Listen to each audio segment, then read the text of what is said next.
হতে পারি আমি বিবাহিত, তবুও তোমাকে আমি অসম্ভব ভালোবাসি। তবে তুমি এটা ভাবো না হয়তো কোনো স্বার্থের জন্য। না, আমি তোমাকে কোনো স্বার্থের জন্য ভালোবাসিনি, কারণ বিবাহিত নারীদের কোনো স্বার্থই থাকে না। আমার কোনো স্বার্থ নেই, শুধু তোমার কাছে দুটো জিনিসের স্বার্থ আছে।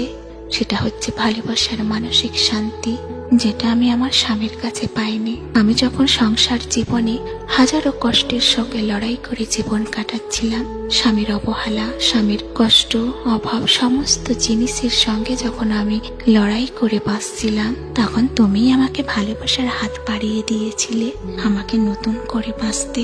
আজ যখন তোমার প্রতি আমার এত মায়া ভালোবাসা লেগে গেছে, তখন তুমি বলছো আমি নাকি বিবাহিত। কি করে হতে পারে বলো?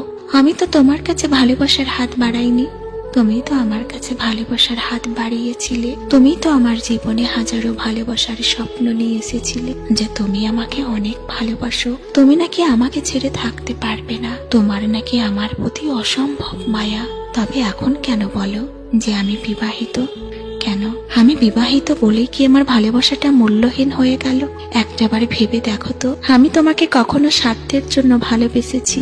একটাবার আমার ভালোবাসাটাকে উপলব্ধি করে দেখো। হতে পারি আমি বিবাহিত, কিন্তু আমার ভালোবাসার মধ্যে কোনো স্বার্থ নেই। আমি তো তোমাকে ভালোবেসেছি পাওয়ার জন্য। আমার যখন স্বামীর ভালোবাসার অভাব ছিল, তুমি তো বলেছিলে আমাকে নাকি তুমি পৃথিবীর ভালোবাসা দিয়ে পরিপূর্ণ করে দিবে।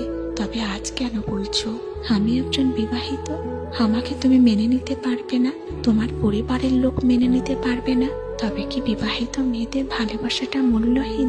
তবে কি সেটাই সত্যি যে বিবাহিত মেয়েদেরকে সবাই ভালোবাসতে পারে, কিন্তু আপন করতে পারে কজন? তার মাঝে তুমিও কি একজন?